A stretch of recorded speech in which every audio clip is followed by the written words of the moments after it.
আরেকটা কথা আমরা স্পষ্ট করে বলতে চাই, আমরা বারবার কিন্তু বলছি যে রাজনীতিটাকে ইনক্লুসিভ করুন, নিষেধাজ্ঞা প্রত্যাহার করুন, স্বাভাবিক রাজনৈতিক কর্মপ্রক্রিয়ার মাধ্যমে যেভাবে জনগণ রায় দেয়, যেভাবে সিদ্ধান্ত গ্রহণ করা হয় সেটি করুন। আর যদি সেটা না করেন, আজকে দেখছি যে পুলিশকে লেলিয়ে দেওয়া হচ্ছে, নিজেরা আক্রমণ করছে, মিছিল করা যেন অপরাধে পরিণত। যে হাত ছাত্রলীগ আওয়ামী লীগের নেতাকর্মীদের দিকে ধেয়ে আসছে, আমরা স্পষ্ট করে বলতে চাই সেই হাত কিন্তু সময় মতো আমরা ঘুরিয়ে দেবো। যারা আক্রমণ করছে তাদের কিন্তু যা যা শাস্তি পাওয়ার সময় মতো সব শাস্তি দেওয়া হবে। আইন আনুক এবং রাজনৈতিক যা যা করার প্রয়োজন আমরা তাই করব। রাজনীতিকে যদি রাজনৈতিক ভাবে মোকাবেলা করতে দেন, অবশ্যই আমরা রাজনৈতিক ভাবে মোকাবেলা করতে চাই, সুস্থ স্বাভাবিক সহিষ্ণু গণতান্ত্রিক রাজনীতি আমরা চাই। কিন্তু আমাদের রাজনৈতিক অধিকার থাকবে না, জীবনের গ্যারান্টি থাকবে না, এবং এই ভুল যদি সরকার সংশোধন না করে এই ভুলের মাসুল কিন্তু সরকারকে দিতে হবে। তো সেই বার্তাটিও আমরা দিতে যাচ্ছি। আমরা স্পষ্ট করে বলছি যে এটার শেষ না দেখে আমরা ছাড়বো না। অতএব আপনারা দ্রুততার সঙ্গে নিষেধাজ্ঞা প্রত্যাহার করে গণতান্ত্রিক রাজনীতির দুয়ারটা উন্মুক্ত না করুন, না হলে সেই দরজা কিন্তু সময় মতো ভেঙে দিয়ে বাংলাদেশের রাজনীতি কিভাবে গড়তে হয় সেটা আমাদের জানা আছে। আইন শৃঙ্খলা রক্ষাকারী বাহিনী নিয়ে আমরা যেটা মনে করি সেটা হচ্ছে যে আইন শৃঙ্খলা রক্ষাকারী বাহিনীর মেরুদণ্ডই তো বাংলাদেশে ভেঙে দেওয়া হয়েছে। যখন থানাগুলোতে আক্রমণ চালানো হয়, লুট করা হয়, পিটিএ একেবারে, তখনই তো এই আইন শৃঙ্খলা রক্ষাকারী বাহিনী যে বাংলাদেশের আইন শৃঙ্খলা রক্ষাকারী বাহিনী সেটার ভিত্তির উপরই তো আক্রমণ পরিচালনা করা হয়, এবং পরবর্তীতে এই আইন শৃঙ্খলা রক্ষাকারী বাহিনীকে রাজনৈতিক দলের এজেন্ডা বাস্তবায়নের হাতিয়ারে সম্পূর্ণভাবে পরিণত করা হয়েছে, যে কারণে বাংলাদেশের আইন শৃঙ্খলা নিয়ে পুলিশকে তারা নিয়োজিত করছে না, আওয়ামী লীগকে দমন পীড়ন নিধনের কাজে তারা ব্যবহার করছে। আমরা আইন শৃঙ্খলা রক্ষাকারী বাহিনী, পুলিশ সহ সবার কাছে সুস্পষ্ট বার্তাটা দিতে চাই যে আপনারা অপরাধ দমন করুন, কিন্তু রাজনীতিকে মিছিল করা তো বাংলাদেশের আইন অনুযায়ী, সংবিধান অনুযায়ী কোনো অপরাধ না। আপনি এই সরকারের পুতুল হয়ে, সরকারের সেবাদাস হয়ে আপনি এই কাজ কিন্তু করতে পারেন না, এবং এই অবৈধ আদেশ আপনি শুনতে কিন্তু বাধ্য না। বৈধ আদেশ যদি থাকে, যেটা আমাদের পুলিশের বিধি অনুযায়ী থাকে, সেই অনুযায়ী তারা করতে পারে। এবং আমরা অবশ্যই বাংলাদেশ ছাত্রলীগ, আমরা আওয়ামী লীগের সভাপতি বঙ্গবন্ধু কন্যা দেশরত্ন শেখ হাসিনার নেতৃত্বে আমরা একটা গণতান্ত্রিক আন্দোলন করতে চাই, আমরা শান্তিপূর্ণ আন্দোলন করতে চাই। এবং এই আইন শৃঙ্খলা রক্ষাকারী বাহিনীর যারা সদস্য তারাও তো আমাদের দেশের নাগরিক, তারাও তো আমাদের দেশ গড়ার সংগ্রামের গুরুত্বপূর্ণ ভাগিদার। তো আমরা কিন্তু সেই দায়িত্বশীল রোলটি আমরা সবসময় রাখবো, এবং আমরা এই আন্দোলন সংগ্রামে সফল হওয়ার জন্য এই যারা জঙ্গিবাদী কৌশল গ্রহণ করি সেই কৌশল আমরা কখনোই গ্রহণ করবো না। আমাদের অসহযোগের শক্তি আছে, আমাদের গণতন্ত্রের শক্তি আছে, আমরা সবাইকে, আমাদের সমাজের সকল স্টেক হোল্ডারকেই রাজনৈতিক আন্দোলনের পরিণতি এমন দিয়ে জায়গায় নিয়ে যেতে তারা নৈতিকভাবে সমর্থন করবে। আবার একই সঙ্গে যারা এই নিজের সরকারি পরিচয়ের চেয়ে দলীয় ক্যাডারের পরিচয়টা গুরুত্বপূর্ণ মনে করবে, সেই দলীয় ক্যাডারের পরিচয় ইউনিফর্ম পরে আছে কিন্তু ভূমিকাটা রাখছে দলীয় ক্যাডারের, তো দলীয় ক্যাডারের পরিণতি দলীয় ক্যাডারের মতোই হবে যখন যেটা হওয়ার। তো সেই বার্তাটিও আমরা সুস্পষ্ট করে দিচ্ছি। মানে ভূমিকম্পের কোনো ডেডলাইন ফিক্স করেছেন আপনারা, যে কবে নাগাদ ভূমিকম্প হবে, রাজনৈতিক পরিণতি হবে, আপনাদের মিছিল লাথে পৌঁছাবে, মানে কোনো সুনির্দিষ্ট সময় নির্ধারণ করেছেন কিনা? আপনাদের নেতৃত্ব 6 মাসের মধ্যে দেশে ফিরতে চান। শেখ হাসিনার প্রত্যাবর্তনে বাংলাদেশের কোটি মানুষ শেখ হাসিনাকে স্বাগত জানাবে, আর এটির টাইম লাইন, এটার জন্য কোনো ডেডলাইন, আমরা একটা আন্দোলনের প্রক্রিয়ার মধ্য দিয়ে রয়েছি, একটা রোডম্যাপের মধ্য দিয়ে রয়েছে। এবং শেখ হাসিনার আন্দোলনের কৌশল যদি দেখেন, শেখ হাসিনার আন্দোলনে জনগণ নির্ভরতা রয়েছে, শেখ হাসিনার আন্দোলনে জনগণের স্বস্তি, জনগণের দিক থেকে প্রায়োরিটি, সেই বিষয়টি তিনি সবচেয়ে বেশি ফোকাস করেন। এবং এই জুলাই আগস্টেও মানুষের নিরাপত্তা নিশ্চিত করা, সেটিও কিন্তু এই সিদ্ধান্ত গ্রহণ প্রক্রিয়ায় প্রভাবক রেখেছে। প্রত্যেকটি ক্ষেত্রেই তিনি মানুষের নিরাপত্তা যে সেই জায়গাটি গুরুত্বপূর্ণ রেখেছেন, যে কারণে তিনি জনগণকে কেন্দ্র করে আন্দোলন সাজান। এবং আমি বিশ্বাস করি যে এই ডেডলাইন, এই টাইম লাইন জনগণই নির্ধারণ করবে। এবং এটুকু বলতে পারি যে সেই সময় খুব বেশি দূরে নয়। আসলে আপনারা এই যে মানে এতটা সক্রিয় হয়ে উঠলেন, নির্বাচনের আগে পরে বেশ কিছুটা সময় তো মিছিল দেখা যায়নি ছাত্রলীগ বা আওয়ামী লীগের। এই ঘোষণার সাথে কি কোনো সম্পর্ক আছে, যে আপনাদের নেত্রী ঘোষণা দিয়েছেন তিনি দেশে ফিরবেন, আপনাদের প্রস্তুত হতে বলেছেন, সেজন্যই এতটা সক্রিয় হয়ে উঠেছে ছাত্রলীগ? একটা তো জনস্রোত সৃষ্টি হয়েছে বলে মনে হচ্ছে। ইত্তেফাক লিখেছে নোয়াখালীর মিছিলটা সম্পর্কে যে একটা জনস্রোতের সামনে পুলিশ টিকতে পারেনি, পুলিশ সরে যেতে বাধ্য হয়েছে একটা ইউনিয়নের ছাত্রলীগের মিছিলের কারণে। তো আজকে যখন নিষেধাজ্ঞা দিয়ে রেখেছে, আওয়ামী লীগ ছাত্রলীগকে রাজনৈতিক কার্যক্রমের বাইরে রেখেছে, আদালতকে ব্যবহার করে নিজেরা রায় দিয়ে দিচ্ছে, তো সরে শুধুমাত্র পুলিশ যেতে বাধ্য হবে না, সরে আসলে সবাইকে যেতে বাধ্য হবে। এবং এই মিছিল ঝটিকা বলছে, এটা বলছে, ওখানে বলছে, মিছিল আসলে থামবে না। এবং যদি যে প্রক্রিয়া অব্যাহত রাখা হয়েছে, এই প্রক্রিয়া যদি অব্যাহত রাখা হয়, মিছিল শেষ পর্যন্ত সচিবালয়েও চলে যাবে, মিছিল নির্বাচন কমিশনেও চলে যাবে, মিছিল সরকারি বাসভবনেও চলে যাবে। অতএব আমরা যেটা মনে করি যে একটা অন্তর্ভুক্তিমূলক গণতান্ত্রিক রাজনৈতিক প্রক্রিয়া সরকারকে দ্রুত শুরু করতে হবে। আরেকটি হচ্ছে যে স্বাভাবিকভাবেই 5বারের সফল প্রধানমন্ত্রী, আওয়ামী লীগ সভাপতি, বঙ্গবন্ধু কন্যা দেশরত্ন শেখ হাসিনাকে কেন্দ্র করে মানুষের মধ্যে আবেগ রয়েছে। এবং এটা শুধুমাত্র একটা দলীয় গণ্ডির মধ্যে সীমাবদ্ধ আমি সেটা মনে করি না। বাংলাদেশের মানুষের একটা আবেগ রয়েছে, উন্মাদনা রয়েছে, আশা রয়েছে, আকাঙ্ক্ষা রয়েছে, একটা মনের মধ্যে একটা মূর্ছনা রয়েছে শেখ হাসিনাকে ঘিরে। তো স্বাভাবিকভাবেই সেই বার্তাটি শেখ হাসিনা দেশে ফিরবেন এটা বাংলাদেশের সাধারণ মানুষ জানে, জনগণ জানে, বিশ্বাস করে, এবং সেই ঐকান্তিক যে ঐতিহাসিক মুহূর্ত সেটার জন্য বাংলাদেশের মানুষ প্রহর গুনছে। তো সেই ঘোষণাও নেতাকর্মীদের মধ্যে স্বাভাবিকভাবেই তাদের মধ্যে এক ধরনের অনুপ্রেরণা তৈরি করেছে, উৎসাহ তৈরি করেছে, এবং এই উৎসাহ আসলে থামবে না। যে মিছিল শুরু হয়েছে এই মিছিল সবখানেই ছড়িয়ে পড়বে। যে আগুন তরুণ প্রজন্মের মধ্যে আমরা দেখতে পাচ্ছি, বিশেষ করে আজকেও দেখবেন যে স্কুলের বাচ্চারা জয় বাংলা স্লোগান দিতে দিতে তারা স্কুল থেকে বের হয়েছে। গতকালকে 18 জন নোয়াখালীর যে মিছিলের কথা বললেন 3 নং নোয়ান্নই ইউনিয়ন, সেখান থেকে 18 জন শিশু কিশোরকে গ্রেপ্তার করা হয়েছে। বেশিরভাগেরই বয়স 13, 14, 15 বছর, তাদেরকে গ্রেপ্তার করা হয়েছে। মিছিল কি থামছে? মিছিল প্রত্যেক দিনই বাড়ছে, এবং এই মিছিল থামবে না। এবং বাংলাদেশের যে রাজনৈতিক বাস্তবতা, আওয়ামী লীগ শুধুমাত্র স্বাধীনতা আন্দোলনের নেতৃত্ব দিয়েছে, সংসদীয় নির্বাচনের ইতিহাসে সবচেয়ে বেশি বার বিজয়ী হয়েছে। আওয়ামী লীগের বাংলাদেশের প্রগতিশীল থেকে শুরু করে একটা গণতান্ত্রিক ভাবাপন্ন মানুষের উল্লেখযোগ্য সংখ্যক সমর্থন আছে। শুধু এভাবে দেখলে হবে না। আমরা অনেক সময় ভাবি যে রাজনৈতিক দলের সঙ্গে একটা গণমানুষের আবেগের সম্পর্ক কতটুকু, কিন্তু বাংলাদেশের যে সোশ্যাল ফ্যাব্রিক সেখানে কিন্তু এই রাজনৈতিক দলটাকে সমর্থন করা এটা মানুষের অস্তিত্বের সঙ্গে সম্পৃক্ত আছে।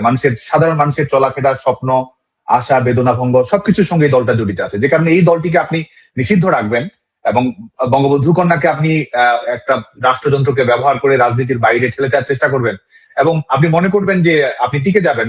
যারা এটা মনে করছে তারা আসলে বোকার স্বর্গে বসবাস করছে। তো আমরা বিশ্বাস করি যে শেখ হাসিনার প্রত্যাবর্তন তো হবেই। আমাদের দেশে বিদেশে আমাদের নেতাকর্মীরা অনেকে একটা নিজের জায়গা ছেড়ে এক ধরনের দেশের অভ্যন্তরীণ ভাবে কিন্তু জায়গা পরিবর্তন করতে হচ্ছে। শুধুমাত্র যে দেশ ছাড়া হয়েছে, দেশ ছাড়তে হয়েছে অনেকেই এই যখন দমন পীড়ন বেড়েছে, জীবনের উপর আক্রমণ এসেছে, সেটি কিন্তু না। তো আমি মনে করি যে সবাই ধাপে ধাপে সক্রিয় হচ্ছে। দেশের বাইরে যারা নেতাকর্মী রয়েছে তারাও ধাপে ধাপে তারা দেশে ফিরছে এবং ফিরবে, এবং এটির মাধ্যমে আমরা বিশ্বাস করি যে আমাদের আন্দোলন সংগ্রাম একটা টার্নিং পয়েন্টে যাবে। সংগঠিত হলেন কখন আপনারা, মানে এতটা সংগঠিত হলেন কখন? আওয়ামী লীগের পতনের পর থেকে এই সংবাদ মাধ্যমে, সামাজিক যোগাযোগ মাধ্যমে, এমনকি আওয়ামী লীগ ছাত্রলীগ ঘনিষ্ঠ জনরাও ক্রমাগত লিখছিলেন যে আওয়ামী লীগের কোনো সংগঠন আর নাই, আওয়ামী লীগ ছাত্রলীগ এরা এত দুর্বল হয়ে পড়েছে, মানে আপনাদের মতো নেতৃত্বের ওপর কোনো আস্থা নাই। মানে এই সংগঠিত হয়ে উঠলেন কখন, এবং সংগঠিত হয়ে উঠেছেন বলেই কি আপনাদের নেত্রী এতটা আস্থা পাচ্ছেন যে এখন তিনি ফিরে যাবেন? মানে আমার কাছে একটা বিস্ময়কর মনে হয় যে গত বছরের শেষ থেকে দেখা শুরু করলাম যে ছাত্রলীগ, আওয়ামী লীগের যেই নেতারা মিছিল সমাবেশের আয়োজন করছেন তারা তাদের নাম দিচ্ছেন, নাম লিখছেন, মাস্ক উঠে গেছে মুখ থেকে, মানে কোনো ঢাকনা নাই। এবং এমনকি ঢাকা বিশ্ববিদ্যালয়ে কয়েকজন গিয়ে যে ডাকসু ভবনের সামনে সম্প্রতি মানববন্ধন করলেন, কোন হলের কোন পদাধিকারী তারা ছাত্রলীগের, সেটা তারা ঘোষণা দিয়ে দিলেন। তার মানে এগুলো তো আপনারাও খবর সরবরাহ করছেন, মানে এই সাহসটা কেন করছেন আপনারা? একটি হচ্ছে যে এটির কারণ যদি বলি, একটা হচ্ছে যে বাংলাদেশ ছাত্রলীগ, বাংলাদেশ আওয়ামী লীগের সাংগঠনিক শক্তি অক্ষত আছে। দমন পীড়ন কিংবা রাজনৈতিক কৌশলগত কারণে রাজনৈতিক কর্মসূচির বিভিন্নভাবে হয়তো নির্ধারণ করা হয়েছে। আরেকটি দিক হচ্ছে যে আওয়ামী লীগ সভাপতি শেখ হাসিনার অব্যাহত প্রচেষ্টা, তৃণমূলের নেতাকর্মীদের সঙ্গে সার্বিক যোগাযোগ, এবং শুধুমাত্র দলীয় নেতাকর্মী নয়, পেশাজীবী যারা আক্রান্ত হচ্ছেন এই সরকারের ব্যর্থতার বলি হয়ে, যাদের জীবনযাপন কোনো না কোনো ভাবে ক্ষতিগ্রস্ত হচ্ছে, কৃষক, কামার কুমোর, কর্মকর্তা, কর্মচারী, ব্যবসায়ী, পেশাজীবী, কবি, সাহিত্যিক, নারী, বিভিন্ন প্রতিনিধি গোষ্ঠীর সঙ্গে আওয়ামী লীগ সভাপতির নিরন্তর যোগাযোগ রয়েছে। তো সেটির একটি বহিঃপ্রকাশ আমাদের সাংগঠনিক সক্রিয়তার মধ্যে অবশ্যই রয়েছে। আরেকটি হচ্ছে যে পরিস্থিতির মধ্য দিয়ে বাংলাদেশকে যেতে হয়েছে 5 আগস্ট পরবর্তী সময়ে, বাংলাদেশের মানুষ তো পার্থক্যটা দেখছে, রেজাল্ট শিটটা দেখছে, তাদের জীবনে কি প্রভাব পড়েছে, জীবনে কি নেতিবাচক পরিবর্তনটা এসেছে, জীবনের কতটুকু গ্যারান্টি আছে, তার গুণগত মানে কতটুকু অবনমন ঘটেছে, বাংলাদেশের মানুষ কিন্তু এগুলো তুল্যমূল্য বিচার বিবেচনা করে দেখছে। তো যে কারণে আজকে বাংলাদেশের ঘুরে দাঁড়ানো, বাংলাদেশের স্থিতিশীলতা, বাংলাদেশের জনগণের জাতীয় জাগরণ, এই সবকিছুর সঙ্গে শেখ হাসিনার কামব্যাকের প্রশ্নটি আসলে অবিচ্ছেদ্যভাবে জড়িয়ে গেছে। আর একই সঙ্গে গণতান্ত্রিক রাজনীতির ভবিষ্যৎ, সেটাও শেখ হাসিনার প্রত্যাবর্তনের সঙ্গে জড়িয়ে গেছে। কারণ আমরা কিন্তু সবসময় বলি, একটা রাষ্ট্রে যে কোনো দল সরকার পরিচালনা করতে পারে, যে কোনো দল সরকারে আসতে পারে, কিন্তু জনগণের ম্যান্ডেটটা নিতে হবে। আজকে যখন জনগণের ম্যান্ডেট ছাড়া লন্ডনে একটা দুইটা সিটিং মিটিং করলেন আর দেশের ভেতরে আপনি নিজেরা একটা দফা করলেন, সেটার মাধ্যমে একটা সরকার পরিচালনা করলেন এবং সেটাকে আবার গণতন্ত্র বলে চালিয়ে দিলেন। এবং এখন দেখুন যে আজকে আওয়ামী লীগকে নিষেধাজ্ঞা দিয়ে রাখা হয়েছে, ছাত্রলীগের উপর নিষেধাজ্ঞা, একটা রাজনৈতিক দলকে রাষ্ট্র থেকে মুছে দেওয়ার চেষ্টা হচ্ছে। আর এদিকে আপনি এটা করছেন, একটা উদার গণতন্ত্রের ভেগ ধরছেন। তো এই বাংলাদেশের মানুষকে কি আপনি বোকা ভাবেন যে আপনি নিষেধাজ্ঞা দিয়ে রাখছেন? পুরো কারাগার আপনি আওয়ামী লীগের নেতাকর্মীদের দিয়ে বন্দী রেখেছেন, পুলিশকে আপনি ব্যবহার করছেন কিন্তু মানুষের নিরাপত্তা দেওয়ার জন্য না, আমাদের নারী চাঁদাবাজির ঘটনা অব্যাহত ভাবে ঘটছে, মবের ঘটনা ঘটছে, পুলিশকে কিন্তু এইসব অপরাধ দমন করার কাজে পুলিশকে ব্যবহার করা হচ্ছে না। পুলিশকে ব্যবহার করা হচ্ছে যে কোথায় ছাত্রলীগের কর্মীরা মিছিল করছে, কোথায় আওয়ামী লীগের নেতা কর্মীরা সংগঠিত হচ্ছে, কে ফেসবুকে একটা স্ট্যাটাস দিয়েছে, কে ফেসবুকে লাইক দিয়েছে, কে পত্রিকার নিউজের নিজে কমেন্ট করেছে যেটা সরকারের ভিত টলিয়ে দিচ্ছে তাদের ভাষায়। তো সে কারণে তারা কিন্তু গোটা পুলিশকে ব্যবহার করছে আওয়ামী লীগ এবং ছাত্রলীগের দমন পীড়নের কাজে। তো এই যখন অবস্থা হয়, তো স্বাভাবিকভাবে আমি মনে করি যে একটা রাজনৈতিক জনগোষ্ঠীর একটা অভূতপূর্ব উত্থান হয়। আজকে দেখুন যে আমি ছোট্ট একটা উদাহরণ দিয়ে, বাড়ির সামনে মিছিল হয়েছে, সেই বাড়ি থেকে এই ঘরগুলোতে গিয়ে, গ্রামগুলোতে গিয়ে বাড়ি বাড়ি তল্লাশি করে তাদেরকে কিন্তু গ্রেপ্তার করা হচ্ছে। হয়তো তার সঙ্গে তার সম্পৃক্ততা নেই, হয়তো আওয়ামী লীগও করে না, এমন হতে পারে আওয়ামী লীগের বিরোধী রাজনৈতিক দলকে সে সমর্থন করে, কিন্তু তাকেও কিন্তু আজকে আক্রান্তের শিকার হচ্ছে। আওয়ামী লীগের নেতাকর্মীদের সঙ্গে ছবি আছে, পুরনো ছবি আছে, সেগুলো দেখে দেখে তার ব্যবসা বাণিজ্য গুলো দখল করছে, চাঁদাবাজি নিচ্ছে, চাকরি থেকে বাতিল করে দিচ্ছে। তো আর মানে গোটা বাংলাদেশে কিন্তু আপনি একটা জনগোষ্ঠীকে নির্মূল করার কাজে আপনি ব্যবহার করছেন। তো এই যখন অবস্থা হবে তখন পাল্টা জাগরণ আসলে ঘটবেই। তাই আমি মনে করি যে এই সার্বিক কারণগুলোর কারণেই বাংলাদেশ একটা এই রাজনৈতিক একটা বিস্ফোরণে আছে। আমি মনে করি যে বাংলাদেশের রাজনীতি রিক্টার স্কেলে একটা 8-9 মাত্রার ভূমিকম্প হবেই হবে, এবং সেটার একটা বহিঃপ্রকাশ আমরা দেখতেই পাচ্ছি। ভূমিকম্পটা কবে হবে? যেদিন আপনাদের নেত্রী ফিরবেন, শেখ হাসিনা ফিরবেন?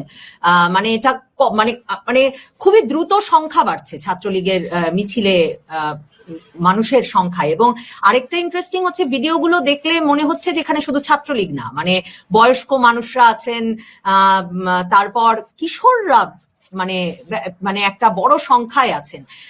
তো এবং আপনি বলছিলেন যে স্কুল থেকে বের হচ্ছে কিশোররা জয় বাংলা স্লোগান দিতে দিতে। 2024-এর জুলাই আগস্টের আন্দোলনেও আমরা দেখেছি যে স্কুল ড্রেস পরা ছেলে মেয়েরা নেমে এসেছেন, তারা রাস্তায় থেকেছেন দিনের পর দিন।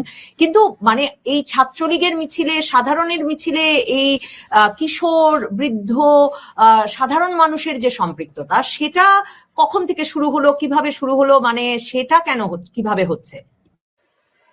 বড় ভূমিকম্পের আগে অনেক ছোট ছোট ভূমিকম্প হয়। তো ঠিক সেরকম ভাবে এখন তো মিছিলগুলো হচ্ছে। আর শেখ হাসিনার যে প্রত্যাবর্তনটি হবে, এটা নিশ্চিতভাবে আমরা বলতে পারি একটা ঐতিহাসিক প্রত্যাবর্তন হবে, এবং এটা আমাদের রাজনৈতিক ইতিহাসের সমস্ত সমীকরণ বদলে দেবে। এবং যে পরিমাণ জনবিস্ফোরণ হবে, এটা আসলে কল্পনারও বাইরে, আমি দৃঢ়ভাবে বিশ্বাস করি, এবং পরিণতি সেই দিকেই আসলে যাচ্ছে।